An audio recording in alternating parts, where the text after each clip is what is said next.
Keesokan paginya, adiknya Jaryong berkata, "Aku berangkat, ayah, ibu, I love you." Kemudian tiba-tiba, Jaryong dari belakang berkata, "Tunggu, ayo kita berangkat bersama." Lalu saat menuruni tangga menuju jalan raya, adiknya bertanya, "Kakak, bukankah ini hari liburmu?" Lalu Jaryong menjawab, "Aku akan merasa lebih baik kalau aku berangkat kerja." Adiknya berkata, "Wow." Kemudian Jaryong berkata, "Bagaimana dengan pekerjaanmu? Apa kamu sudah akrab dengan pekerjaanmu di supermarket itu?" Lalu adiknya menjawab sambil tersenyum, "Kakak ini ngomong apa? Hari ini aku ada shift kerja sambilan di kafe." Lalu Jaryong berkata, "Lalu apa ada bajingan-bajingan yang pergi ke kafe hanya untuk melihat kecantikanmu itu?" Adiknya berkata, "Yah, coba pikir sendiri." Lalu Jaryong berkata, "Kenapa tidak ada? Kamu itu cantik loh." Adiknya menjawab, "Yah, itu benar sih." Dalam hati Jaryong bergumam, "Orang-orang biasanya menggodaku karena aku terlalu mencintai adikku ini." Kemudian adiknya berkata, "Oh, kenapa tidak ada ya?" Dalam hati Jaryong berkata lagi, "Kalau dilihat secara objektif, dia memang cantik." Sebelum pindah ke Daegu, dia dulu sedang bersiap untuk menjadi seorang aktris. Jadi bahkan saat dia tidak menggunakan makeup seperti sekarang ini, wajahnya tetap bersinar melebihi siapapun. Setibanya di depan sebuah kafe, Jaryong berkata, "Apa tempatnya di sini?" Jadi, kafenya ada di dekat supermarket. Lalu adiknya menjawab, "Iya, dan sampai jumpa nanti," sambil melambaikan tangannya. Tiba-tiba, Jaryong melihat sesuatu dan langsung menahan tangan adiknya. "Tanganmu?" tanyanya khawatir. Adiknya dengan cepat menarik tangannya sambil tersenyum, "Oh, ini bukan apa-apa kok, cuma becah-becah saja." Jaryong memandangi tangan itu sejenak, lalu berkata, "Apa kamu disuruh mencuci banyak piring di kafe itu?" Setelah itu, dia menarik adiknya ke dalam. "Oh, bagaimana kakak bisa tahu?" tanya adiknya heran. Beberapa saat kemudian, mereka berhenti di sebuah tempat dan membeli sesuatu. "Oh kakak gila ya? Kenapa malah membelikan aku ini?" seru adiknya kaget. Jaryong tersenyum dan berkata, "Jangan menggunakan ini sedikit-sedikit hanya karena harganya mahal. Gunakan sebanyak mungkin setelah selesai kerja nanti. Aku akan membelikan yang baru kalau sudah habis." Adiknya menatapnya dan berkata, "Apa menurut kakak ini pilihan yang bagus, mempertimbangkan situasi kita sekarang ini? Kenapa kakak terus membeli barang-barang mahal tanpa pikir panjang dulu?" Jaryong menjawab tenang, "Kalau cuma segini masih tidak apa-apa." Adiknya menghela napas dan bertanya, "Oh, kakak mau kemana?" Jaryong pun menjawab sambil tersenyum, "Aku mau mencari uang sambil pergi." Setibanya di Sauron, Jaryong menemui asisten manajer tim 1, Lim Jon-sup, dan berkata, "Halo, Pak." Kemudian, Lim Jon menatapnya heran dan menjawab, "Apa? Bukannya kamu sudah menerima pesan kalau kamu tidak perlu masuk kerja hari ini?" Lalu Jaryong menjawab dengan sopan, "Saya datang untuk belajar lebih banyak sambil membantu Anda, Pak." Lim Jon menghela napas dan berkata, "Astaga, kamu ini benar-benar ya. Ketua tim Choi ada di dalam sana, jadi sana beri dia salam." Jaryong pun segera pergi ke dalam dan menyapa, "Halo, Pak." Choi Minho hanya menjawab singkat, "Hai." Dalam hati, Jaryong bergumam, "Aku tidak mengharapkan apapun dari orang itu, tapi lihatlah, dia bahkan tidak memberikan respon apapun, tidak mau mengajariku karena sekarang akhir pekan." Ia kemudian merenung, salah satu keburukan dari organisasi sales adalah memaksa pekerja baru untuk bekerja di akhir pekan karena mereka tidak punya sistem yang benar. Dari parkir valet, menjadi resepsionis di hari biasa, sampai menyambut tamu dan menyajikan makanan ringan di akhir pekan, semuanya harus dilakukan. Mereka menyebutnya pelatihan, tapi sebenarnya itu hanya alasan untuk membuat kami tetap siap dipanggil. Beberapa saat kemudian, Jaryong kembali ke hadapan Lim Jon. Dengan senyum ramah, Lim Jon berkata, "Kau bisa beristirahat di kantor dulu. Aku akan memanggilmu saat aku memerlukanmu." Namun tiba-tiba, sebuah mobil berwarna kuning berhenti di depan gedung. Lim Jon langsung terlihat panik dan berkata, "Astaga, nenek tua itu datang lagi." Jaryong yang kebingungan bertanya, "Apa Anda kenal dia, Pak?" Lim Jon menjawab dengan nada lelah, "Ah, tentu saja. Dia sering datang ke sini dan cukup melelahkan. Setiap kali datang, dia akan melakukan tes drive seharian penuh, lalu pergi begitu saja." Tiba-tiba, nenek itu masuk dengan langkah santai dan berkata, "Aku dengar ada mobil baru yang dirilis, jadi aku datang kemari. Bisakah aku melakukan tes drive?" Lim Jon yang langsung gugup pun tersenyum kaku dan berkata, "Baik, silakan tunggu sebentar, saya akan memandu Anda sebentar lagi." Sambil berkata begitu, dia mendorong Jaryong keluar ruangan bersamanya. Tak lama kemudian, Lim Jon menemui Choi Minho dengan wajah panik. "Pak, nenek bersarung tangan putih itu datang lagi. Sekarang ini kan giliran Anda, bagaimana saya harus mengurusnya?" Choi Minho mengerutkan dahi dan menjawab, "Wanita tua itu, bukankah dia sudah punya dalarnya sendiri?" Lim Jon menghela napas, "Saya juga tidak tahu, Pak. Dia terlalu sering datang kemari sampai saya tidak bisa melacak datanya. Rasanya semua sales di sini sudah pernah berurusan dengannya, kecuali anak baru itu." Choi Minho menatap ke arah Jaryong yang berdiri di dekat pintu dan berkata datar, pengalamannya masih belum cukup. Lim Jon cepat-cepat menimpali, tapi dia sudah menjual unit The Thousand, Pak. Bukankah itu cukup membuktikan kemampuannya? Lagi pula wanita itu bahkan bukan pelanggan asli, dia hanya suka test drive lalu pulang tanpa membeli apapun. Jadi, bagaimana kalau kita serahkan saja urusan ini pada anak baru sambil mengajarkannya soal test drive? Choi Minho menjawab singkat, lakukan sesukamu. Lim Jon pun mengangguk, agak terkejut tapi lega, lalu segera menghampiri Jaryong dan berkata, newbie, berhati-hatilah. Biarkan dia melakukan test drive sesuka hatinya, tuntun dia dengan halus, dan arahkan dia untuk kembali ke sini setelah selesai. Jaryong menjawab dengan tenang, baiklah, tapi apakah saya bisa melakukan sesi konsultasi dengannya? Kita tidak pernah tahu, mungkin saja dia benar-benar ingin membeli. Namun sebelum kalimatnya selesai, Choi Minho langsung memotong dengan nada tajam, hanya karena kau sudah menjual satu mobil, kau pikir jadi sales itu semudah itu. Suasana langsung hening sesaat. Lim Jon buru-buru menengahi sambil tertawa kecil, Hais, dia pasti tidak tahu apa yang dia bicarakan. Saya akan pergi sekarang. Lim Jon menyerahkan kunci mobil, dan berkata, ini test drive pertamamu, kan? Aku tidak mengharapkan banyak darimu, karena ini memang pertama kalinya kau melakukannya. Berusahalah untuk tidak melakukan kesalahan, oke? Jaryong menjawab mantap, baik Pak. Lim Jon tersenyum tipis dan berkata, bagus. Dia sudah menunggu dari tadi, pergilah sekarang. Sambil melangkah menuju area parkir, Jaryong tersenyum tipis, teringat masa lalunya sebelum regresi, ketika baru 4 bulan bekerja di perusahaan itu. Saat itu, ia masih penuh semangat dan keyakinan bisa menjadi sales terbaik. Ia ingat hari ketika menemani seorang nenek melakukan test drive, pelanggan yang tampak ramah dan sabar mendengarkan penjelasannya. Ia begitu yakin, kali ini ia akan berhasil menjual mobil pertamanya. Namun harapan itu hancur keesokan harinya. Nomor telepon si nenek tak bisa dihubungi, dan ia hanya bisa kebingungan saat seniornya marah karena kontrak belum juga dibawa. Rasa malu menyesakkan dadanya ketika rekan-rekannya menertawakan kebodohannya. Baru setelah itu ia tahu, nenek itu hanyalah penipu yang sering memperdaya sales baru untuk menikmati mobil tanpa niat membeli. Kini, setiap kali mengingat kejadian itu, Jaryong tak lagi merasa marah, hanya getir. Dari pengalaman pahit itu ia belajar untuk tidak mudah percaya, untuk tetap tenang di balik setiap senyum pelanggan. Lalu dia tersenyum, dalam hati berkata, bukankah ini keuntungan dari regresi? Lalu, dia pun berkata kepada nenek di hadapannya dengan lembut, maaf karena telah membuat Anda menunggu. Saya yang akan menemani Anda hari ini. Nama saya Lee Jaryong, dari showroom Taylor cabang Daegu. Nenek tua itu tersenyum tipis dan berkata, tidak apa-apa. Aku paham karena aku datang kemari secara tiba-tiba. Aku sudah melihat-lihat mobilnya. Bisakah aku meminta penjelasan lebih lanjut soal mobil ini? Jaryong menjawab sopan, tentu saja, Nyonya. Kemudian, nenek tua itu mulai membuka pintu mobil dan memeriksa bagian dalamnya. Jaryong pun berkata, Anda bisa mencoba duduk di kursi pengemudi jika Anda mau, Nyonya. Nenek tua itu mengangguk kecil dan berkata, kamu cukup pandai juga ya dalam menjelaskan ini semua.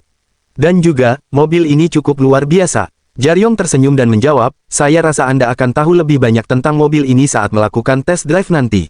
Kalau begitu, ujar sang nenek, bisakah aku mencobanya sekarang? Tentu saja, Nyonya. Saya akan menyiapkan mobilnya. Silakan tunggu sebentar, jawab Jaryong. Setelah mobilnya disiapkan, mereka pun masuk ke dalam mobil. Tiba-tiba, nenek tua itu bertanya, kenapa kamu duduk di kursi belakang? Jaryong menjawab dengan sopan, saya tidak ingin mengganggu Anda saat Anda sedang menyetir. Di Korea, dealer memang harus mengikuti calon pembeli saat test drive. Jadi yang bisa saya lakukan untuk Anda hanyalah duduk di kursi belakang. Tapi jika Anda tidak nyaman, haruskah saya pindah ke depan? Nenek itu tertawa kecil dan berkata, tidak apa-apa kok. Aku selalu merasa tak enak saat melakukan test drive di Korea karena hal seperti ini. Ia lalu membenarkan kaca spion di atas kepalanya dan berkata, terima kasih atas pengertianmu. Dalam hati, Jaryong bergumam, aku dengar nenek tua ini akhirnya membeli satu unit mobil 1 tahun kemudian, dan pilihannya adalah mobil Jepang. Cukup tak terduga, mobil sport hitam yang mirip dengan yang sering dia kendarai ini, De Stefan, adalah mobil Jerman tua yang harganya lebih dari 100 juta won. Cukup mengesankan, tapi yang lebih menarik bagiku adalah apa yang dikatakan dealer mobil Jepang yang menjual mobil itu padanya, setiap kali nenek tua ini mengunjungi showroom, dia selalu saja ingin membeli mobil. Lalu, Jaryong bertanya sopan, Anda dulu tinggal di Jerman, bukan, Nyonya? Di bagian mana, kalau boleh tahu? Nenek tua itu tampak terkejut dan berkata, bagaimana kamu bisa tahu soal itu? Jaryong menjawab dengan tenang, dari mobil Stefan milik Anda. Ah, maksudmu mobilku, si Stefan itu. Ujar sang nenek. Benar, kata Jaryong sambil tersenyum. Saya bisa tahu kalau Anda sudah cukup lama tinggal di sana. Bahkan nada bicara Anda pun masih terdengar sangat lokal. Lalu, nenek itu berkata sambil menatap Jaryong, kamu bisa tahu semua itu hanya dari informasi yang seperti ini. Jaryong tersenyum tenang dan menjawab, dan juga dari cara Anda mengemudi, Nyonya. Di Amerika, ada beberapa kasus di mana pelanggan membawa kabur mobil dari showroom saat test drive. Karena itulah, para dealer diharuskan untuk ikut mendampingi pelanggan. Sistem itu kemudian juga memengaruhi dealer mobil impor di Korea. Jadi, kehadiran saya di kursi belakang bukan untuk mengawasi Anda, tapi untuk mengikuti prosedur yang sudah berlaku. Saya rasa Anda merasa lebih lega saat tahu alasannya, bukan?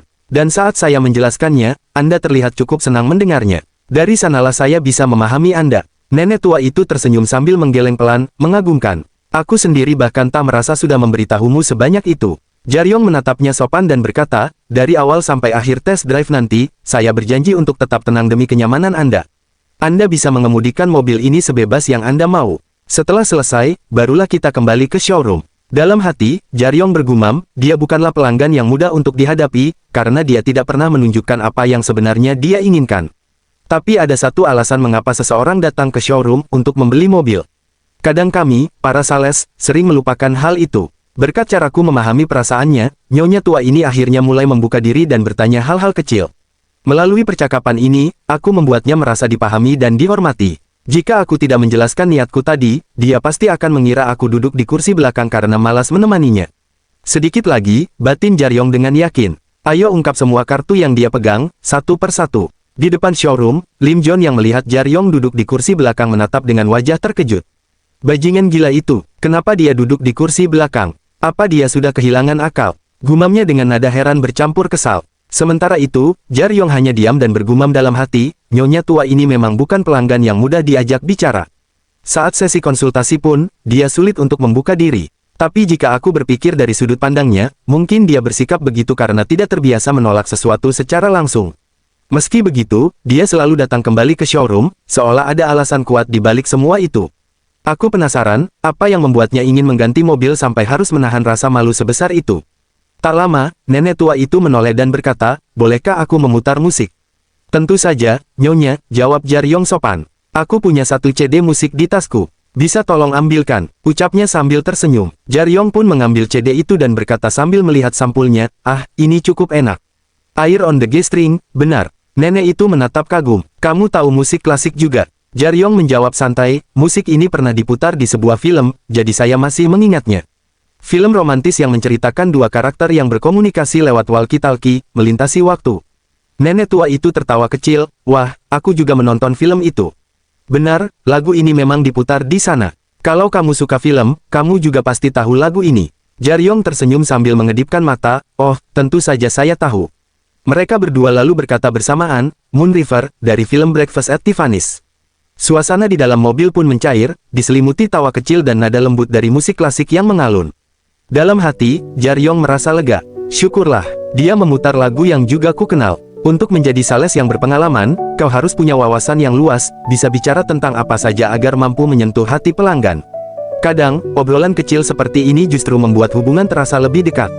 Andai saja ada panduan 1 atau 2 menit yang bisa mengajarkan trivia semacam ini, pikirnya sambil tersenyum kecil. Lagu ini, Oats dari Skin of a Woman, ya. Baiklah, aku sudah mengumpulkan semua petunjuk yang kubutuhkan. Sekarang aku hanya perlu mencari tahu cerita di balik sarung tangan itu. Begitu tiba di showroom, Jaryong segera turun dan dengan sopan membukakan pintu untuk sang nenek. Apakah Anda mau minum dulu sebentar? Tanyanya ramah. Nenek tua itu menggeleng sambil tersenyum, bolehkah aku ke toilet dulu? Tentu saja, nyonya. Toiletnya ada di belakang tangga, jawab Jaryong sambil menunjuk arah. Begitu nenek itu berjalan menjauh, dalam hatinya Jaryong bergumam, ini kesempatanku. Setelah nenek itu keluar dari toilet, Jaryong sudah menunggunya sambil membawa secangkir kopi hangat dan sehelai lap tangan bersih. Dengan senyum ramah, ia berkata, ini, nyonya. Kami masih belum memiliki blower pengering tangan, jadi silakan gunakan lap ini. Nenek tua itu menatapnya dengan wajah terkejut bercampur hangat. Omo, terima kasih, nak, ucapnya lembut sambil menerima lap tangan itu. Mereka pun duduk bersama di meja kecil showroom. Jaryong kemudian membuka percakapan dengan nada tenang, Stefan adalah mobil yang cukup bagus, nyonya. Nenek tua itu tersenyum tipis dan mengangguk pelan. Benar, aku benar-benar menyukai mobil itu. Itulah sebabnya aku membawanya ke Korea, katanya sambil menatap kosong, seolah mengenang sesuatu. Jaryong melanjutkan dengan nada penuh pengetahuan, di tahun 1990-an, penjualan Stefan memang sempat turun. Namun titik penjualannya kembali naik berkat model yang sama seperti milik Anda. Karena itu, pihak Stefan memutuskan untuk menghentikan produksi model lain dan hanya fokus mengembangkan tipe tersebut. Mobil Stefan dikenal sebagai mobil terbaik dengan water cooled engine, berukuran ringan, dan memiliki penempatan mesin di belakang kursi pengemudi. Itu memberikan keseimbangan yang hampir sempurna dalam setiap manuvernya. Nenek tua itu tampak kagum. Ia tersenyum dan berkata, "Benar. Yang paling kusukai dari mobil itu adalah desainnya yang ramping tapi tetap elegan. Setiap kali aku mengendarainya di Jerman, aku selalu merasa bahagia. Sensasi angin segar yang masuk ke mobilku, meskipun aku melaju pelan, rasanya begitu menyenangkan." Namun sebelum ia sempat melanjutkan, Jaryong dengan lembut menimpali, "Tapi, ketika Anda mengendarainya di Korea, Anda tidak merasakan kebahagiaan yang sama, bukan?" Nenek tua itu terdiam sesaat, menatap Jaryong dengan ekspresi terkejut. "Bagaimana kamu bisa tahu?" tanyanya perlahan, nada suaranya kini lebih serius. Dalam hati, Jaryong bergumam pelan, telinganya sudah mulai lebih lembut, sepertinya sekarang saat yang tepat untuk membuatnya mendengarkan ceritaku. Jaryong bergumam kembali, wanita tua bersarung tangan putih. Dia tidak tahu banyak soal mobil, tapi di luar itu semua, dia adalah orang yang cukup emosional. Bagi nyonya tua itu, mobil ini lebih dari sekedar benda yang ia gunakan untuk berkendara setiap hari. Dan karena itu juga, akan lebih sulit baginya untuk meninggalkan mobil yang ia sayangi itu. Yang paling dia perlukan adalah... Lalu, Jaryong pun berkata dengan nada percaya diri, mobil adalah benda yang dietniskan dengan cara yang cukup aneh. Jika Anda memperhatikannya, setiap negara memiliki karakteristik tersendiri terhadap mobil yang mereka kendarai. Nenek tua itu menatapnya dengan penasaran, lalu berkata pelan, "Kualitas itu, maksudmu etnisitas?" Jaryong tersenyum kecil dan menjawab, "Benar, nyonya. Misalnya, di Jerman, seluruh jalan raya dirawat dengan sangat baik, terutama untuk autobahn. Tidak seperti di Amerika Serikat, di mana jalanan selalu lurus dan panjang, di Jerman banyak jalan kota yang bersih dan memiliki belokan yang elegan. Karakteristik itulah yang melahirkan etnisitas dari mobil-mobil Jerman, yaitu kekukuhan dan presisi. Mobil Jerman paling nyaman dikendarai di jalanan Jerman dengan roda-roda mereka yang kokoh dan stabil." Wanita tua itu memejamkan sedikit matanya dan berkata pelan, "Itu benar. Di Korea, ada banyak polisi tidur, jalanannya juga banyak yang berlubang, dan lampu merah di setiap sudut. Semua itu membuat mobilku selalu bergetar, bergoyang. Berkendara sudah tak lagi menyenangkan sejak aku kembali ke Korea, kurasa." Jaryong pun tersenyum tipis, lalu berkata dengan percaya diri, "The Tousan akan mengembalikan kesenangan itu untuk Anda, nyonya. Saat Anda melakukan test drive tadi, rasanya sangat nyaman, bukan?" Nenek tua itu mengangguk, "Benar. Aku bisa melihat ke depan dengan sangat jelas juga." "Ya," lanjut Jaryong, "itu karena posisi duduk The Tousan sedikit berbeda dibandingkan sedan lainnya. Kursinya dibuat sedikit lebih tinggi, mungkin awalnya terasa tidak biasa, tapi justru itu yang memberi Anda pandangan lebih luas dan rasa aman yang lebih besar, sangat cocok untuk kondisi jalan di Korea." Ia menatap nenek itu dengan senyum hangat. "Dan mulai sekarang, Anda bisa meletakkan cello Anda di kursi belakang. Anda seorang pemain cello, bukan?" Nenek tua itu menatap terkejut. "Astaga, bagaimana kamu bisa tahu?" Jaryong menjawab dengan nada yakin, "Musik yang kita dengarkan di mobil tadi, dan cara Anda menggenggam tangan di pangkuan saat mendengarnya, saya bisa menebak dengan jelas kalau Anda seorang selis.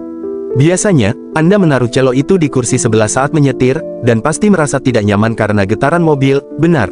Wanita tua itu terdiam sejenak, tampak tersentuh. "Sekarang Anda tak perlu khawatir lagi," lanjut Jaryong dengan lembut. "Saya tahu alat musik adalah hal paling berharga bagi seorang musisi. Suspensi The Tousan yang lembut akan melindungi cello Anda dari getaran." Nenek tua itu menatapnya dengan mata yang sedikit berkaca. "Bagaimana kamu bisa tahu sejauh itu?" tanyanya pelan. Jaryong tersenyum, menatapnya penuh ketulusan. "Lagu-lagu yang tadi kita dengarkan, semuanya dimainkan oleh Anda sendiri, bukan? Saya seharusnya tidak ada di sini hari ini, karena ini hari libur saya. Tapi saya bersyukur bisa berada di sini sekarang, mendengarkan permainan Anda. Lagu-lagu itu membuat hati saya tenang, sampai saya lupa kalau ini adalah sesi test drive." Nenek tua itu tersenyum lembut, matanya menghangat. "Terima kasih, nak," katanya pelan. Beberapa saat kemudian, Jaryong mengantar nenek itu sampai ke depan showroom dan sedikit menunduk sopan sambil berkata, "Terima kasih sudah datang hari ini, nyonya." Sesaat setelah mobil itu pergi, Lim John yang melihat dari belakang langsung menghampiri dengan wajah kesal. "Hei, kau ini," katanya dengan nada tinggi. "Lain kali, pastikan kau duduk tepat di sebelah calon pelanggan saat melakukan test drive. Aku tahu kau masih baru dan belum banyak belajar, tapi masa kau nggak punya akal sehat sedikit pun? Apa kau pikir dirimu itu presiden? Hah?" Jaryong tetap tenang, lalu berkata santai, "Pak, wanita itu, dia baru saja menandatangani kontraknya." Lim John yang sedang emosi tidak langsung mendengarnya. Ia terus mengomel, aku tahu wanita itu memang menyebalkan, tapi bukan berarti kau boleh bertindak sinakmu sendiri dan... Namun, ucapannya langsung terhenti begitu Jaryong menyela dengan tenang, dia memilih warna putih. Bahkan uang muka dan pembayarannya sudah lunas. Apa? Lim Jon menatapnya kaget. Keesokan paginya, suasana showroom masih sepi ketika sinar matahari mulai menembus kaca besar di depan ruangan. Jaryong, yang sedang memegang sapu, menyapa dengan semangat, "Selamat pagi." "Oh, selamat pagi." Namun, sebelum suasana menjadi tenang, suara riang terdengar dari arah lain. "Hei, Jaryong," seru yang baik sambil berjalan cepat ke arahnya. "Jimat keberuntungan kami. Ayo, kemari," katanya sambil membuka tangan, seolah ingin memeluk Jaryong. Namun, Jaryong buru-buru menghindar dengan kikuk, "Ah, tidak perlu, Pak." Yang baik malah tertawa, lalu menepuk bahu Jaryong. "Aku dengar dari asisten manajer Lim Jon, kau datang ke showroom di hari liburmu dan langsung dapat hadiah besar dari itu, ya?" Dengan nada santai, Jaryong menjawab, "Iya, terima kasih, Pak." "Hebat," ujar yang baik sambil tersenyum puas. "Tapi, apakah kau sudah menceritakan soal kontrak itu kepada yang lain?" Jaryong menggeleng pelan, "Belum, saya belum memberitahu siapapun." "Bagus," kata yang baik sambil menatap sekeliling. "Jadi yang tahu soal ini hanya manajer cabang Min He, aku, Lim Jon, dan Choi Min Ho, benar?" "Saya rasa begitu, Pak." Yang baik mengangguk puas. "Baik, jangan pamer, itu hanya akan membuat citramu buruk di mata rekan-rekanmu." Beberapa saat kemudian, Lai Sangsik, kepala penjualan showroom, masuk dengan wajah berseri-seri sambil menepuk tangannya keras. "Perhatian semuanya," katanya lantang. "Bulan ini adalah bulan yang sangat penting. Nomor penjualan untuk kuartal pertama akan segera keluar. Ini bukan data resmi dari kantor pusat, tapi sudah disetujui oleh presiden perusahaan. Semua pegawai mulai memperhatikan." Lai Sangsik melanjutkan, "Insentif untuk top sales kuartal ini adalah 500.000 won. Tapi, bagi pegawai yang baru bergabung kurang dari 1 bulan dan berhasil mencapai posisi pertama, insentifnya 1 juta won." Seluruh ruangan langsung riuh. Beberapa karyawan saling menatap dengan semangat, lalu bersama-sama mengangkat tangan ke atas sambil berkata, "Baik, Pak." Lai Sangsik kemudian menoleh ke salah satu staf administrasi. "Kau yang mengurusi status board, kan?" "Ya, Pak," jawab staf itu. "Tambahkan 1 poin di atas nama pegawai termuda kita." Ruangan mendadak hening. Salah satu staf terkejut, "Apa? Tapi target penjualan baru dibuka 10 menit yang lalu." Yang lain ikut menimpali, "Kapan dia sempat menjual unit?" Yang baik langsung menyahut sambil tersenyum bangga, "Kemarin. Di hari liburnya, dia menjual 1 unit The Thousand kepada seorang wanita tua yang memakai sarung tangan putih." "Apa?" Hampir semua orang berseru bersamaan. Hong Cheol menatap tak percaya. Seorang pegawai di sebelahnya berkata kesal, "Astaga, aku bahkan pernah memasak untuk nenek tua itu." Yang lain menimpali, "Berarti pria berbahaya itu mencuri pelangganku." Lalu seseorang menatap Hong Cheol dan bertanya, "Bagaimana denganmu, Hong Cheol? Ada kabar?" Hong Cheol menunduk lesu. "Tidak ada," katanya pelan. Pegawai itu menghela napas panjang. "Astaga, kalau begini terus, si newbie itu akan mengambil semua insentif Q1 kita." Beberapa saat kemudian, di sebuah tempat makan sederhana yang dipenuhi aroma kaldu hangat, Jaryong duduk di kursinya sambil menatap semangkuk sup di depannya. Uapnya mengepul lembut, menandakan bahwa hidangan itu baru saja disajikan. Dengan senyum kecil di wajahnya, ia bergumam pelan, "Akhirnya, aku bisa makan sup ini lagi. Special best." Ia menatap sekeliling ruangan yang tampak tak banyak berubah sejak terakhir kali ia datang. "Tempat ini, aku biasanya datang ke sini bersama seseorang," lanjutnya dalam hati. "Dan orang itu adalah..." Belum sempat ia melanjutkan pikirannya, "Kamu datang ke sini untuk makan juga." Jaryong menoleh dan mendapati seseorang berdiri di sana, sosok yang tak asing baginya. Ia tersenyum tipis dan menjawab, "Benar. Kamu juga." Orang itu mengangguk sambil menarik kursi, "Iya. Kalau aku tahu kamu makan siang di sini, aku baru saja sampai." Jaryong menatapnya sebentar lalu berkata santai, "Mau makan bareng?" "Oh, boleh nih," jawab orang itu sambil duduk di hadapannya. Dalam ingatannya, Sin Won adalah sosok yang selalu memperhatikannya tanpa banyak bicara. Ia yang dulu menatap Jaryong dengan lembut setiap kali tahu Jaryong menahan lapar, ia yang diam-diam memastikan ada makanan di hadapannya, seolah kebaikan itu adalah hal paling wajar di dunia. Semua sikap kecil itu kini kembali menyesaki dada Jaryong, membangkitkan rindu yang tenang tapi perih. Kini hanya 1 mangkuk tersisa di mejanya. Uapnya perlahan memudar, seperti waktu yang terus berjalan tanpa bisa ia hentikan. Jaryong menunduk, membiarkan senyum samar muncul di wajahnya. Kenangan tentang Sin Won tetap hidup, dalam kehangatan yang tersisa, dalam setiap suapan, dan dalam diam yang tak pernah benar-benar sepi. Lalu, Sin Won pun berkata dengan nada santai sambil tersenyum, "Masakan di tempat ini benar-benar enak, ya. Aku kira akulah satu-satunya orang dari kantor yang sering datang ke sini. Tapi ternyata kamu juga, Jaryong." Aku kaget saat melihatmu duduk dan makan di sini. Oh iya, aku selalu duduk di kursi ini kalau sudah waktunya makan siang, loh. Dalam hatinya, Jaryong bergumam, waktu di mana kami berdua benar-benar dalam kondisi terpuruk. Kami harus membayar hutang kami, termasuk dengan bunganya juga. Hari-hari di mana kami hanya bisa mengisi perut yang kelaparan dengan secangkir kopi instan. Dan satu-satunya orang yang peduli padaku, yang diam-diam memberiku makan siang agar aku bisa bertahan, adalah dia, Sinwon. Dia meninggalkan perusahaan ini terlalu cepat, dan sejak itu kami kehilangan kontak. Aku bahkan hampir melupakannya. Yah, ingatan ini hanya aku yang punya. Aku merasa tak enak karena harus mengingat semua ini sendirian. Setelah mereka selesai makan, keduanya berjalan keluar dari tempat itu. Sinwon merentangkan tangannya ke udara dan berkata riang, "Ah, kenyang-kenyang." Ia lalu menoleh pada Jaryong sambil tersenyum, "Kalau kamu pergi agak jauh dari sini, ada tempat yang menjual babi goreng pedas yang enak banget, loh. Lain kali, bagaimana kalau kita ke sana bareng?" Jaryong tersenyum tipis dan menjawab, "Ya, tentu saja." Beberapa menit kemudian, setibanya di kantor, mereka menaiki tangga bersama. Di puncak tangga, Hong Chol sudah menunggu dengan ekspresi kesal di wajahnya. "Oi, cepat pergi dan bersihkan gudang sekarang," perintahnya dengan nada ketus. Tanpa banyak bicara, mereka berdua segera menuju gudang. Setelah memastikan keduanya sudah masuk, Hong Chol berkata, "Oi, kalian berdua. Aku akan menunggu di luar sambil merokok. Jadi pastikan kalian membersihkan gudangnya dengan benar." "Baik, Pak," jawab Jaryong sopan. "Siap, Pak," sahut Sinwon mengikuti. Namun belum sempat mereka mulai bekerja, Hong Chol kembali menoleh sambil menggerutu, "Hais, dasar bajingan-bajingan ini." Tatapannya tertuju pada Sinwon. "Hei, newbie, kau bisu, ya, kenapa setiap aku bicara, kau selalu jawab satu tempo lebih lama, ha?" Sinwon menunduk sedikit, "Maafkan saya, Pak." Dengan kesal, Hong Chol menendang ember berisi air di dekat kakinya hingga airnya tumpah. "Kau ini, ya, kau selalu saja seperti ini. Kenapa, sih, kau benci, ya, kalau orang yang lebih muda darimu jadi seniormu?" Sinwon segera menjawab pelan, "Sama sekali tidak, Pak. Maafkan saya." Hong Chol mendengus tajam dan berkata sinis, "Sudah berbulan-bulan kau bekerja di perusahaan ini, tapi kau tetap saja tidak berubah, dasar bangsat. Kau selalu bilang maaf, tapi terus saja mengulang kesalahan yang sama. Kau melakukan semua ini karena merasa lebih tua dariku, ya." Ia mendekat dan menatap tajam. "Kau harusnya keluar saja dari perusahaan ini.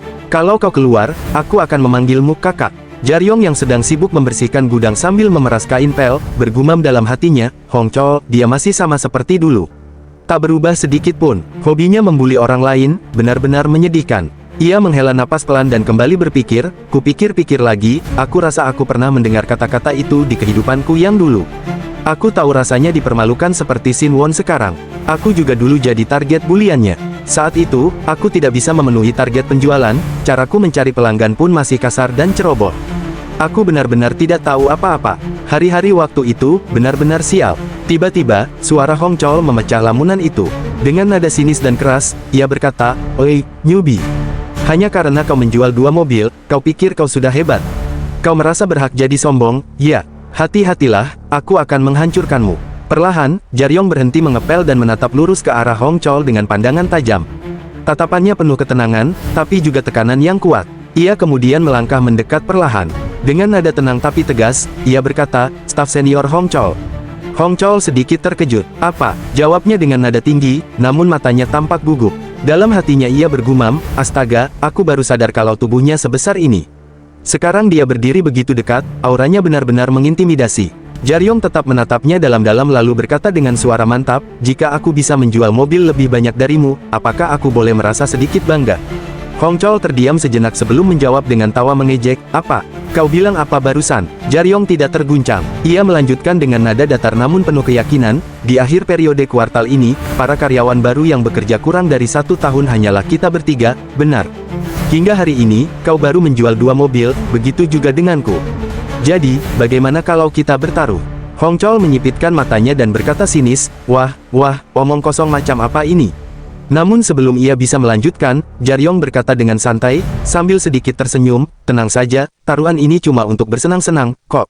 Beberapa saat kemudian, Sinwon menatap Jaryong dengan heran dan sedikit ketakutan. "Kenapa kamu melakukan itu?" tanyanya pelan. Jaryong menjawab tenang, "Ya, begitulah." Suaranya datar, tapi ada ketegasan di balik kata-katanya. Sinwon tergagap, matanya mencari-cari alasan. "Kau bahkan belum dapat giliran on call. Hong Cheol itu orang Daegu asli, dia pernah jualan mobil lokal di sana. Dia dipanggil langsung oleh asisten manajer Pak Chan Sok. Dia bukan orang yang bisa kau lawan seenaknya. Jaryong berkata singkat, dia membuatku marah. Kadang kita harus melawan balik, kau tahu. Sinwon menghela napas panjang. Ya, kau memang bekerja lebih baik dariku. Jadi kemungkinan untuk berhasil masih ada. Tapi lain kali, hindari dia saja. Nada suaranya tak meyakinkan, lebih karena kebiasaan daripada keyakinan. Jaryong memicingkan mata, setengah menegur. Kau menghindari dia karena takut. Sinwon segera membela diri, bukan karena takut. Aku menghindarinya karena dia membuatku jijik. Kalau aku melawan, bagaimana aku menghadapi konsekuensinya nanti? Pada akhirnya aku tetap akan kalah. Ini caraku bertahan, adaptasi demi bertahan hidup. Di dalam hati, Jaryong bergumam pilu. Aku ingin mengubah pola pikirnya. Ia mengenang kenangan lama bersama Sinwon, betapa lelaki itu pernah satu-satunya yang peduli padanya saat terpuruk. Kini Sinwon memilih zona aman, keyakinannya bertolak belakang. Rasa sedih menyelinap, karena harapnya untuk seorang sekutu yang sejalan ternyata berbeda jauh. Lalu, Jaryong menatap Sinwon dan, tanpa ragu, mengajukan taruhan. Haruskah kita bertaruh juga? Katanya. Sinwon terkejut. Jaryong melanjutkan, suaranya lebih lembut tapi tegas, jika aku kalah dari taruhan dengan Hong Zeo, aku akan melakukan apapun yang kau mau, satu hal saja. Tapi kalau aku menang, kau harus melakukan apapun yang kuperintahkan padamu. Ia mengulurkan tangan. Dalam hati ia bergumam, ini memakan waktu lebih lama dari perkiraanku. Tapi aku harus menunaikan hutang kebaikannya, di umurku yang 29 ini, dia yang sering mentraktirku makan. Aku tak boleh melupakan itu. Akhirnya, ia mengangkat tangannya dan menerima uluran itu. Baiklah, katanya pelan. Janji. Jaryong menggenggam tangan Sinwon erat sekali, lalu tersenyum tipis. Kalau begitu, anggap kau sudah setuju. Beberapa saat kemudian, saat Jaryong mulai menuruni tangga dan memasuki ruangannya, Lim Jon menghampirinya dengan senyum menggoda. Wah, pegawai termuda kita nih. Ternyata kamu lelaki sejati, ya, katanya sambil menepuk bahu Jaryong. Beberapa rekan lain ikut berkomentar. Aku sudah menduganya. Walaupun baru, semangatmu luar biasa juga. Yang lain menimpali dengan cemas, tapi apa kamu bakal baik-baik saja nanti? Dalam hati, Jaryong bergumam sambil melirik sekilas ke arah Hong Chol yang berdiri di belakang. Rumornya menyebar dengan cepat, tatapannya dingin. Orang-orang lemah memang selalu berkelompok, ya. Tiba-tiba dari kejauhan terdengar suara yang baik memanggil, jimat keberuntungan kami, kesini dulu. Jaryong menoleh dan berjalan menghampirinya. Begitu ia mendekat, yang baik langsung berkata dengan nada serius, kenapa kamu melakukan itu? Jaryong menjawab tenang, karena saya rasa saya harus melakukannya. Yang baik menghela napas, lalu berkata, kondisimu sekarang benar-benar buruk. Tapi aku yakin kamu sudah memperkirakan semuanya sebelum nekat melakukan ini, kan? Sudah tentu, jawab Jaryong santai. Yang baik tersenyum kecil. Kalau begitu, karena sudah sejauh ini, taruhan itu harus dijalankan dengan adil. Kau harus memohon supaya bisa dapat giliran on-call lebih cepat. Ia menepuk dada. Tapi sudahlah, biar aku yang urus untukmu. Kalau kamu bisa melakukan bagianmu, kakakmu ini akan bantu kamu sampai akhir bulan. Apapun yang terjadi, kita harus menang. Namun tiba-tiba Jaryong menyela, tidak perlu. Yang baik terkejut. Kenapa? Jaryong menatap lurus ke matanya. Kalau saya dapat giliran on-call secepat ini, mereka akan mencibir saya dari belakang. Dan saya tidak mau menjadi beban untuk Anda. Saya juga tidak ingin diperlakukan istimewa. Yang baik terkekeh kecil. Kamu bahkan tahu ya kalau aku mau membantumu sampai akhir. Jaryong menjawab datar, Anda pasti akan menaruh nama saya di dokumen kontrak penjualan Anda, bukan? Dalam hatinya, ia bergumam, kau harusnya fokus saja pada persainganmu dengan Choi Minho. Yang baik kemudian berkata sambil tersenyum miring, ya, jujur saja, aku memang tidak suka dengan Hong Chol dan orang-orang sepertinya. Tapi jangan salah, aku tidak seinkompeten itu sampai-sampai tidak bisa menjual satu mobil pun dalam sebulan. Ia menatap Jaryong dengan penuh arti. Jadi, kamu sudah punya strategi. Beberapa saat kemudian, cerita itu pun diceritakan juga kepada Sinwon. Jaryong berkata dengan mantap, saya akan menggunakan kaki. Sinwon terkejut. Kaki, katanya bingung. Jaryong mengangguk. Benar. Sinwon lalu sedikit mengangkat kakinya ke atas sambil tersenyum canggung, kaki yang ini nih. Jaryong kembali berkata dengan tenang, benar. Dalam hatinya, Jaryong bergumam, dasar dari seorang sales adalah kaki. Konsep pekerjaan seorang sales sejati dimulai dengan mendatangi target pasar secara langsung, melangkah dengan kaki sendiri. Menjual dengan cara mengetuk pintu rumah orang-orang yang berpotensi menjadi calon pembeli, itulah ilmu paling klasik yang bisa dipelajari oleh para sales, bahkan di zaman sekarang, di mana belanja online dan arus informasi sudah begitu cepat. Dengan cara ini, aku bisa berkembang, belajar, dan akhirnya meraih kemenangan. Beberapa saat kemudian, Jaryong menemui Yang Baik di ruangannya. Yang Baik memandangnya heran. Apa kau bermaksud melakukan outside sales? Jaryong menjawab dengan sopan, benar, Pak. Bisakah Anda membantu saya untuk itu? Dalam hatinya, Jaryong bergumam, di awal karir kami sebenarnya tidak diizinkan untuk melakukan outside sales atau berkeliling keluar dari kawasan kantor. Kami diwajibkan mempelajari lebih dulu segala hal tentang mobil, spesifikasi, detail, sejarah, hingga brand pesaing. Itu penting agar kami bisa melakukan konsultasi yang baik dengan klien saat mendapat giliran on-call. Jika ada pegawai baru yang melanggar aturan itu dan keluar melakukan penjualan lapangan, pasti mereka akan dicibir dari belakang, bahkan bisa jadi dihina di depan umum. Tapi bagiku, semua itu tetap bagian dari proses belajar.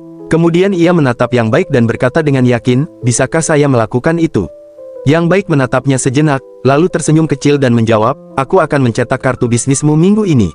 Saat semuanya sudah siap, ayo kita lakukan itu. 1 minggu kemudian, Jaryong mulai berjalan di sebuah kompleks industri sambil membawa tas berisi minuman vitamin dan 2 kotak di kedua tangannya. Udara terasa panas, tapi langkahnya tetap mantap. Sambil melangkah, ia bergumam dalam hati. Tempat ini berada di ujung barat Daegu, kawasan industri Seongseo. Di sini berdiri banyak perusahaan yang terkenal dengan produksi tekstil mereka. Beberapa di antaranya juga membuat komponen mobil dan ponsel. Sebagian besar hanyalah vendor sekunder, bukan pemasok utama, tapi wilayah ini tetap menjadi pusat penting dalam dunia industri Daegu. Ia berhenti sejenak, menatap deretan pabrik yang berjajar rapi di kejauhan, lalu melanjutkan gumamannya. Tempat ini seperti tambang emas tersembunyi untuk penjualan mobil impor, hanya saja belum ada yang menyadarinya. Mungkin bagi banyak orang, metode outside sales sudah dianggap kuno. Tapi di tahun 2005, di Seongseo ini, di mana orang-orang bahkan belum akrab dengan konsep mobil impor, ini adalah waktu yang paling tepat. Lalu, Jaryong pun segera berkeliling di kompleks itu. Ia menawarkan brosur tentang mobil sambil membagikan minuman vitamin kepada para pekerja yang ditemuinya. Beberapa jam kemudian, langkahnya kembali membawanya ke minimarket tempat ia membeli minuman vitamin itu tadi. Begitu masuk, penjaga toko langsung berseru, astaga, kau juga yang beli sebanyak itu tadi, kan? Jaryong tertawa kecil, haha, iya, sepertinya saya akan kembali lagi nanti. Penjaga toko menggeleng sambil tertawa lelah. Kau sudah memborong semuanya, stoknya habis, tahu. Oh, maafkan saya, kata Jaryong sambil mengeluarkan beberapa lembar uang. Kalau begitu, tolong pesan lagi untuk saya, ya. Tidak perlu membayar dulu, jawab penjaga toko penasaran. Tapi sebenarnya, untuk apa sih kau beli minuman vitamin sebanyak ini? Dengan senyum percaya diri, Jaryong menjawab, saya membagikan semuanya ke para pekerja di kompleks ini. Saya akan datang lagi besok, dan mungkin juga besok lusa. Jadi, kalau bisa, tolong siapkan stoknya lagi. Penjaga toko menatapnya tak percaya. Apa, kau membelinya sebanyak ini terus? Sebenarnya pekerjaanmu apa, sih? Jaryong hanya tersenyum tenang dan mengeluarkan kartu bisnisnya. Beberapa saat kemudian, di showroom, tepatnya di balkon atas, salah satu rekan berkata kepada Hong Chol, bocah jalan itu, apa yang dia rencanakan. Belakangan ini dia sering keluar pagi-pagi sekali, lalu baru kembali tepat sebelum waktu shiftnya habis. Hong Chol menjawab santai, ya, dia keluar sambil membawa banyak brosur. Sepertinya dia menyebarkan brosur itu ke orang-orang. Rekannya mencibir, hah, dia pikir menjual mobil semudah itu. Memangnya ada orang yang mau beli mobil hanya karena brosur? Ini bukan seperti ibu-ibu rumah tangga yang belanja dengan brosur diskon. Dia benar-benar merusak citra perusahaan ini. Hong Chol menimpali, betul. Dia selalu saja arogan, seolah bisa melakukan segalanya. Karena itulah aku bilang padanya, dasar bodoh. Menjadi sales itu dimulai saat kau mendapat giliran on-call. Ini bukan lomba lari cepat, tapi maraton. Rekannya pun tertawa kecil dan berkata, lucu sekali. Jadi itu alasanmu menantangnya bertaruh. Hong Chol mengangguk, ya, benar. Sebenarnya aku hampir tidak mau melakukannya karena kupikir itu hal sepele. Tapi aku harus membuatnya merasakan pahitnya kenyataan. Dia sama sekali tidak memikirkan penjualan para senior yang sedang dalam masa on-call. Jadi aku katakan padanya, kalau dia memang percaya diri, bagaimana kalau kami bertaruh saja? Saat aku bilang begitu, dia sempat takut, tapi karena harga dirinya dipertaruhkan, dia akhirnya menerima tantanganku. Bocah itu memang parah. Rekannya berkata, kalau begitu, sebaiknya kau menjatuhkannya secepat mungkin. Hong Chol menjawab, benar. Rekannya menambahkan, yang baik orang itu agak sedikit gila, makanya orang-orang di timnya juga ikut gila. Sementara itu, di ruangan lain, Lee Sang-sik berkata, mereka membuat taruhan antar sesama pegawai baru. Apa mereka bertengkar? Yang baik menjawab, untuk apa seekor rubah bertarung melawan anak anjing? Lee Sang-sik duduk dan bertanya, rubah siapa? Yang baik menjawab, Jaryong. Lee Sang-sik sedikit terkejut, benarkah? Yang baik mengangguk dan berkata, dia bukan rubah biasa. Aku bahkan tidak tahu berapa banyak ekor yang dia punya. Jangan-jangan Anda pikir Jaryong bisa menjual 2 mobil itu hanya karena keberuntungan. Dia bukan orang sembarangan, Pak. Aku yang membawanya ke sini, dan lihatlah bagaimana dia tumbuh dan berkembang. Anda, sebagai kepala cabang, hampir saja menempatkannya di timnya Choi. Kalau itu terjadi, dia bisa jadi ancaman bagi kita. Lihatlah betapa berbakatnya dia. Semua itu berkat bantuanku. Lee Sang-sik menyeringai, kau tidak tahu bagaimana perasaanku sekarang, dasar bajingan. Kau juga harus menjadi kepala cabang suatu saat nanti. Akan kupastikan hal itu terjadi padamu. Kekuatan Choi itu seperti kail yang tersangkut di leher kita. Tapi untuk sekarang, kita hanya bisa bergantung padanya, dan tidak ada yang bisa kita lakukan soal itu. Yang Baik berkata dengan nada tenang, seorang es akan tetap menjadi es. Bahkan jika dia adalah orang seperti itu, tidak ada yang bisa menggantikannya. Karena itu, kita harus memaklumi setiap tindakannya. Tiba-tiba, Lee Sang-sik mengebrak meja dengan keras dan berteriak, hanya kau yang bisa. Kau harus mengalahkannya, dan kau akan menggantikan posisinya sebagai orang es itu. Aku tidak akan merasa khawatir seperti ini jika saja kau bisa menyingkirkannya. Yang Baik terdiam sejenak, lalu berkata pelan, kakak, namun, Lee Sang-sik langsung membalas dengan ketus, aku sudah bilang jangan panggil aku begitu. Panggilan itu membuatku merinding. Dengan nada penuh tekanan, Yang Baik menjawab, apa Anda pikir saya tidak berusaha? Sejujurnya, saya pun tidak mampu. Setiap hari terasa seperti krisis bagi saya. Jika saya tidak terlalu mengkhawatirkan Anda, mungkin segalanya akan jauh lebih mudah.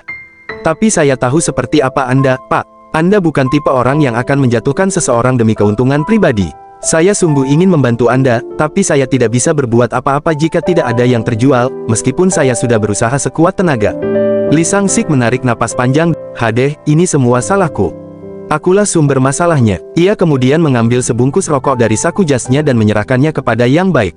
Dengan senyum tipis, Yang Baik menerimanya dan berkata, tapi meski penjualan saya lebih sedikit dibandingkan ketua tim Choi, saya rasa saya masih bisa membantu, terutama dalam menyiapkan Jaryong untuk kemungkinan terbaik. Lee Sang-sik menatapnya serius. Yah, baguslah kalau kau bisa membantunya. Tapi pastikan kau tidak mengusik siapapun. Aku tidak bisa menolongmu kalau kau melanggar batas, katanya sambil menyalakan rokok. Yang Baik mendekat dan menjawab santai, memangnya ada yang salah dengan itu? Selama kita bisa mendapatkan hasil terbaik berkat si newbie itu, para pegawai lain jadi lebih bersemangat. Penjualan kita akhir-akhir ini juga meningkat, kan? Wajah Lee Sang-sik tiba-tiba berseri. Benarkah? Tanyanya. Yang Baik tersenyum dan berkata, oh, benar juga. Kita perlu satu kotak brosur lagi. Lee Sang-sik menatapnya heran. Loh, kotak brosur yang kuberikan padamu kemarin kemana? Itu stok untuk sebulan, loh. Yang Baik hanya terkekeh dan menjawab, si Jaryong itu, ini pertama kalinya dia bekerja sebagai sales, tapi dia sudah tahu dasar-dasar ilmu seorang sales sejati. Saat aku tanya apa rencananya untuk taruhan ini, dia menjawab dengan satu kata, kaki. Lee Sang-sik terkejut, kaki. Maksudmu, dia melakukan outside sales? Yang Baik mengangguk. Benar, sepertinya dia menggunakan semua brosur yang seharusnya dibagikan ke karyawan bulan ini untuk dirinya sendiri. Dia bekerja layaknya seekor guminho, rubah yang licik, tapi hatinya, seperti seekor beruang yang tulus. Melihat tatapan serius dari Lee Sang-sik, Yang Baik hanya terkekeh kecil dan berkata sambil bercanda, haha, aku tiba-tiba merinding lagi nih. Beberapa hari kemudian, Lee Sang-sik berkata kepada bawahannya, baiklah, ada 1 minggu lagi sebelum kuartal kali ini ditutup. Ayo, kita bekerja lebih keras. Setelah itu, ia menatap papan penjualan di hadapannya sambil bergumam dalam hati. Magnet merah berarti sedang diantar, magnet biru berarti menunggu pengiriman setelah kontrak ditandatangani. Jumlah penjualan milik Yang Baik ini setara dengan ketua tim Choi. Dan tanpa diduga, Hong Chol juga menjadi lebih agresif belakangan ini. Desember tahun lalu, dia memang berhasil menjual beberapa mobil, tetapi setelah itu penjualannya turun menjadi 1 mobil per bulan. Namun kali ini, ia berhasil menjual 2 mobil hanya dalam waktu sebulan. Aku memang tidak terlalu suka kompetisi, tapi suasana kerja kali ini terasa cukup baik, pikir Lee Sang-sik sambil tertawa kecil. Melihat pimpinannya tertawa sendiri, seorang karyawan di belakangnya berbisik, kenapa, ya? Rekannya menjawab dengan nada takut, dia tertawa sendiri padahal akhir bulan sudah dekat, aku jadi takut nih.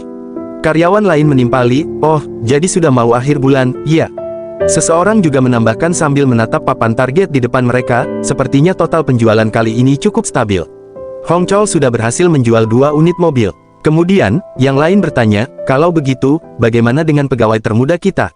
Sore harinya, di showroom, Jaryong kembali dari luar. Ia langsung disambut oleh Hong Chol yang tampak marah.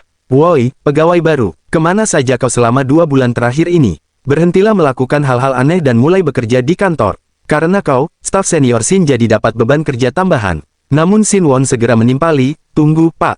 Tapi Lee Jaryong selalu melakukan pekerjaan yang lebih berat dari saya, bahkan setelah dia kembali dari luar. Hong Chol menatapnya tajam, kau tidak lihat aku sedang bicara, hah? Kenapa kau tiba-tiba menyela pembicaraanku dengan si anak baru? Sin Won langsung berkata pelan, maaf. Hong Chol menegaskan lagi, bukankah aku sudah bilang, jangan buka mulut tanpa dipikir panjang.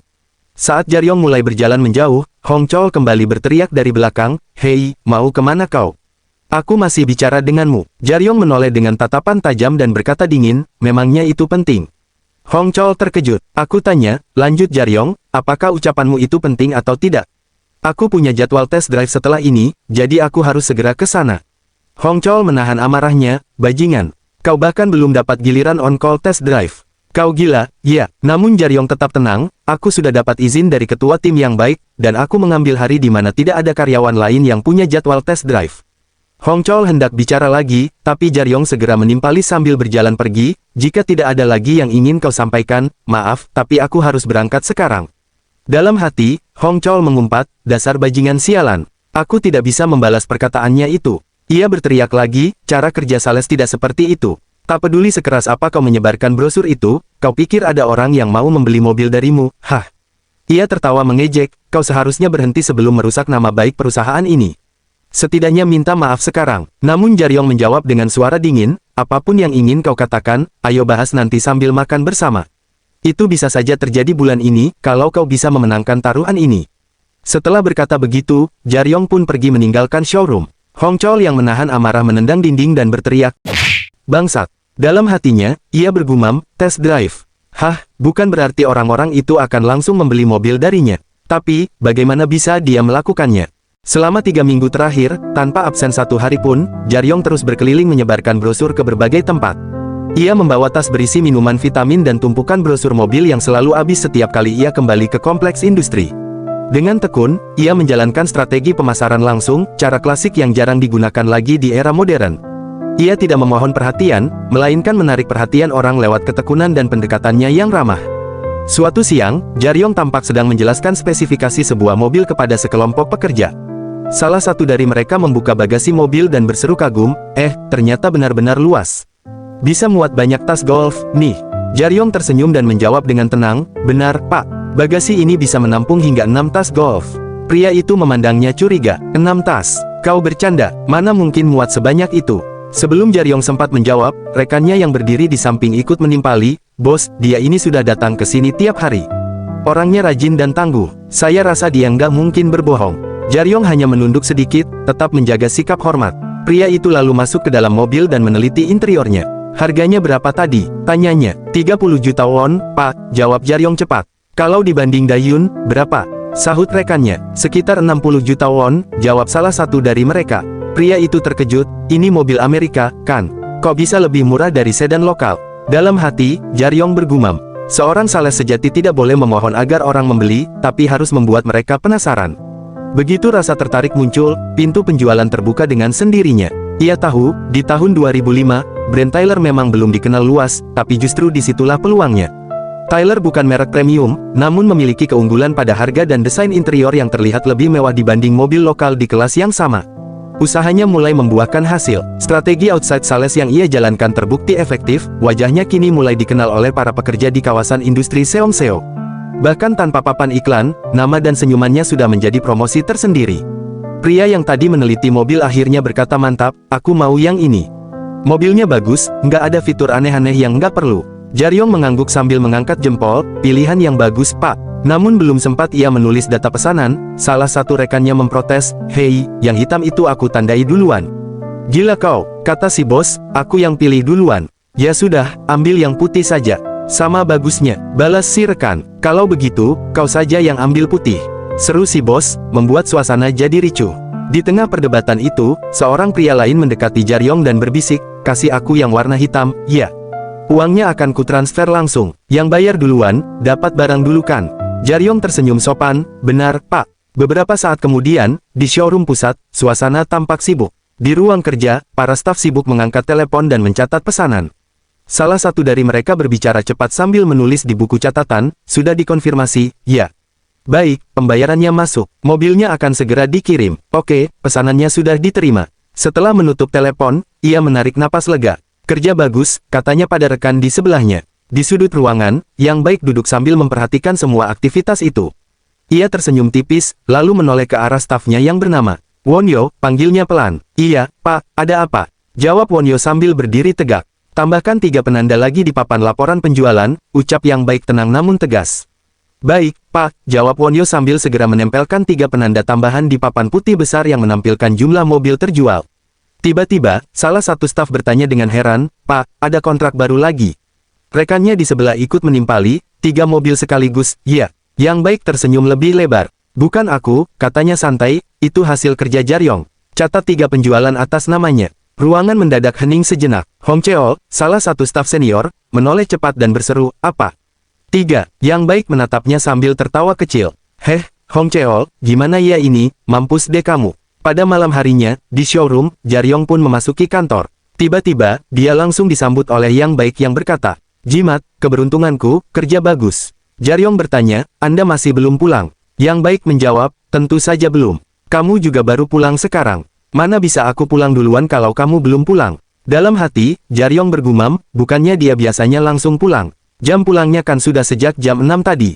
Tiba-tiba, Yang Baik berkata, ayo ikut aku. Kemana? Tanya Jaryong. Kemal, jawab Yang Baik singkat. Kenapa? Sudah, ayo ikut aja, jawab Yang Baik sambil tersenyum. Jaryong berkata, tapi saya perlu mengumpulkan daftar kontrak dan menyerahkannya ke Nona Naminhe.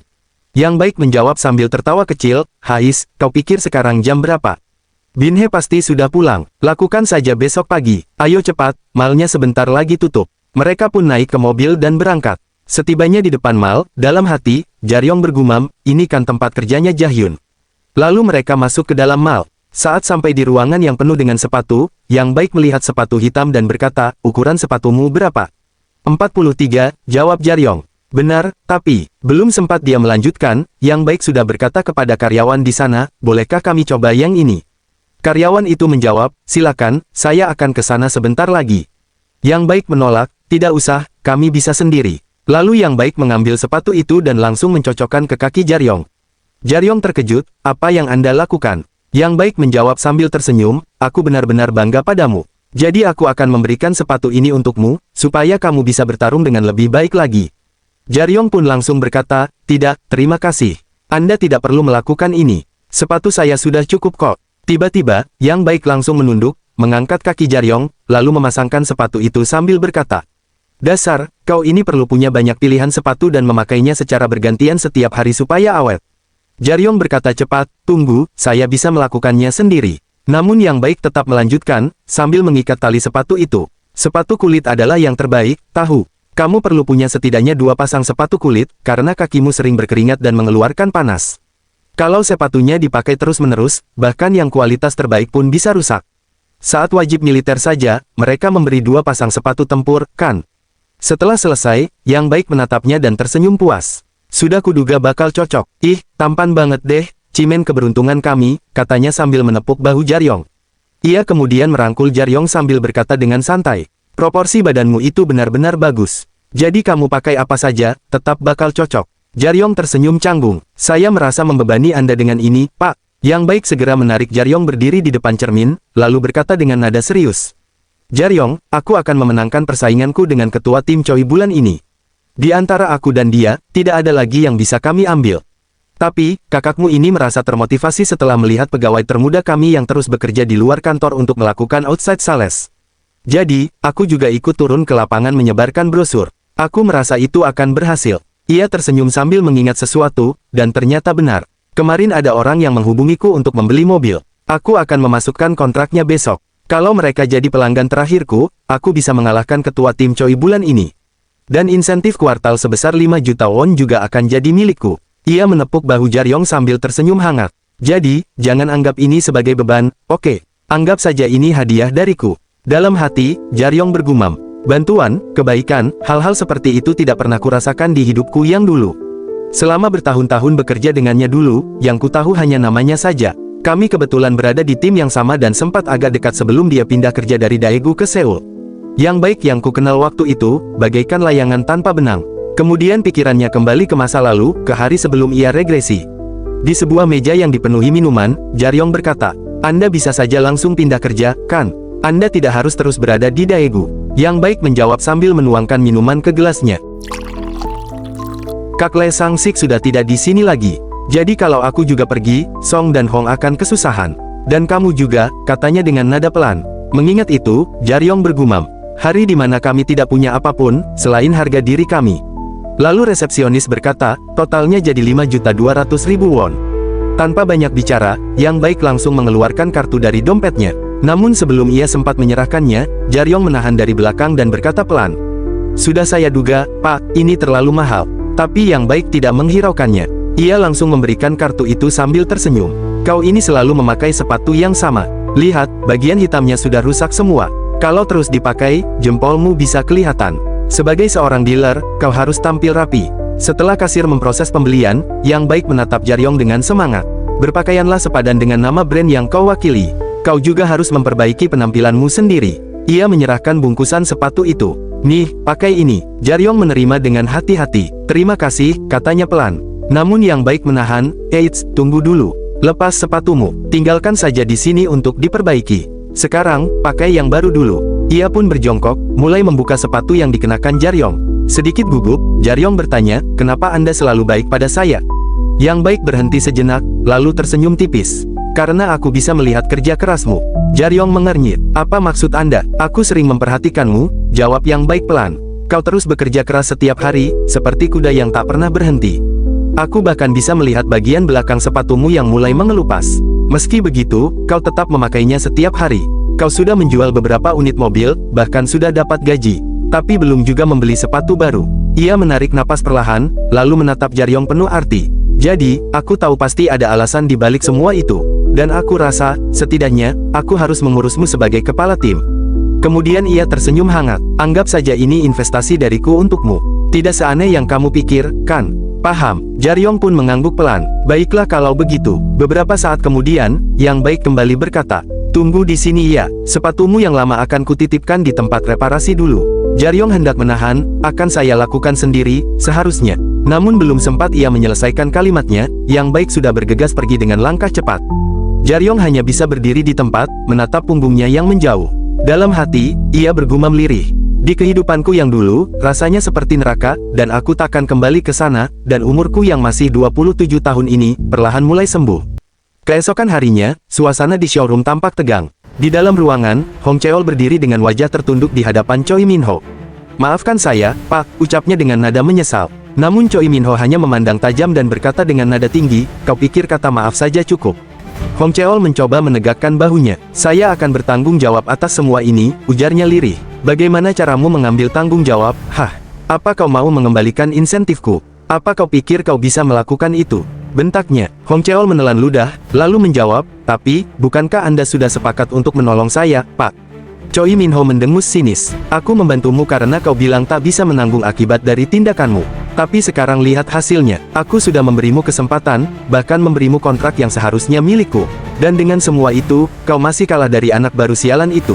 Choi Minho menggebrak meja dengan keras. Memangnya ini masuk akal? Aku benar-benar tak bisa mengharapkan apapun darimu. Jadi hentikan basa-basi. Kontrak yang kau pinjam dariku, batalkan dan kembalikan sekarang juga. Paham? Teriaknya. Hong Cheol terdiam. Dalam hatinya bergema rasa panik. Bagaimana bisa ketua tim Choi malah menyalahkanku? Padahal dia sendiri yang menyarankan hal itu duluan. Katanya, seorang kepala tim harus membantu bawahannya.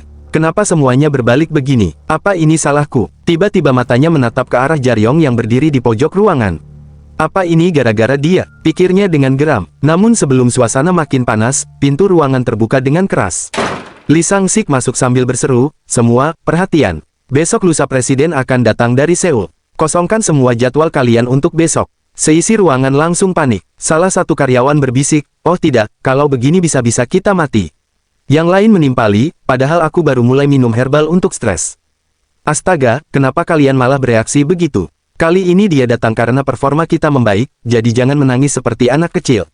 Sementara itu, Jaryong menatap ke arah luar jendela. Dalam hatinya ia bergumam, Presiden Sun Ha, official dealer dari seluruh showroom di Daegu.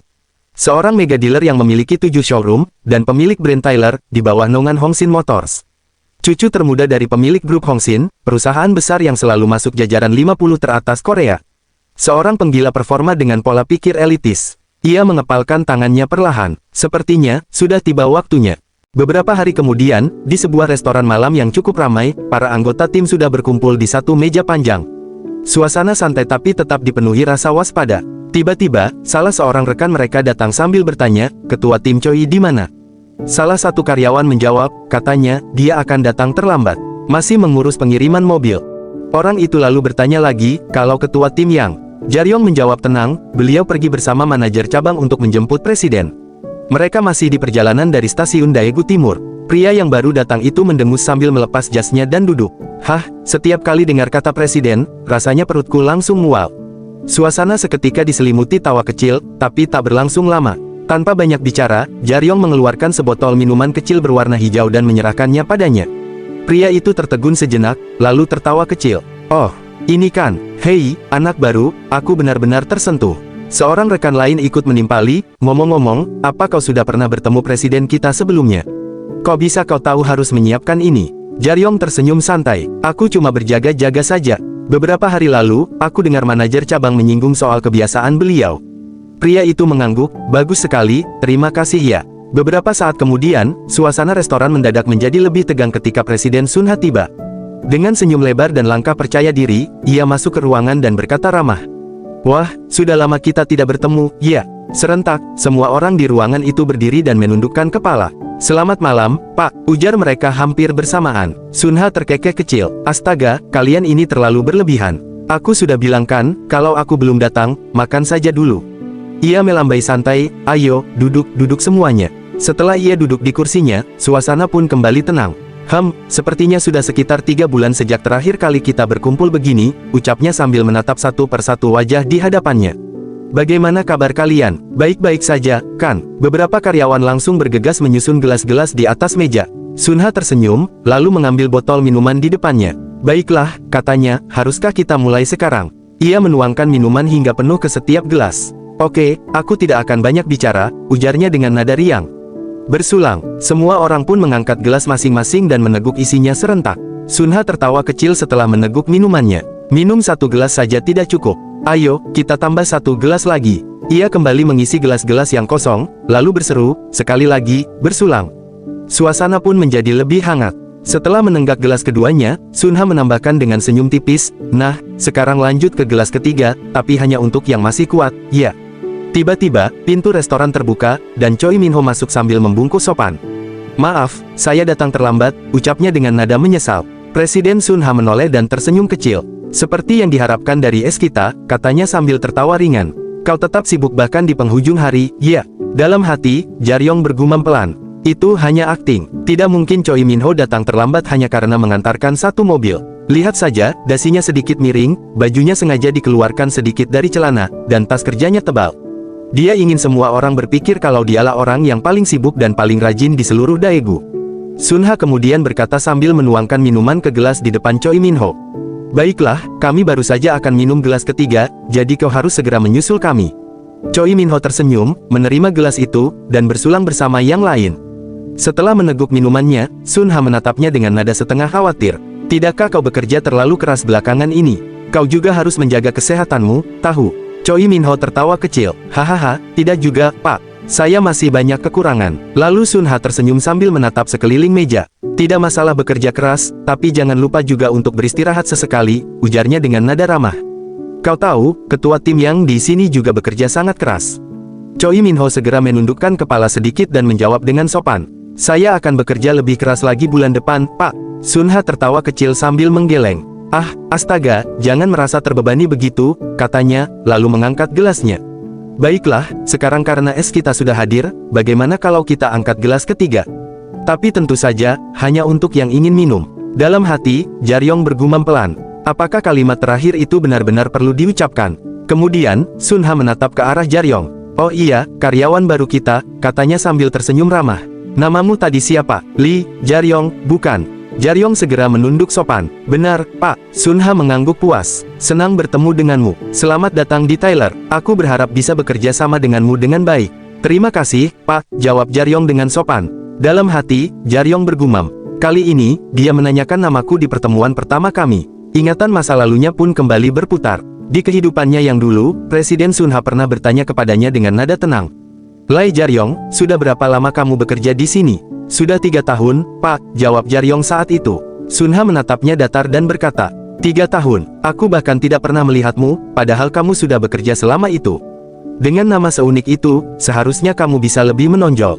Dalam hati, Jaryong bergumam, supremasi kinerja yang ketat, dibangun dari pola pikir elitis. Dunia yang penuh kompetisi, tanpa ruang untuk kesalahan. Sunha kemudian menatapnya sambil tersenyum tipis. Kalau begitu, bolehkah aku menuangkan segelas minuman khusus untukmu? Jaryong menjawab sopan, dengan senang hati, Pak. Sunha mengisi gelas kecil di depannya, lalu berkata, ini minuman pertamamu dariku.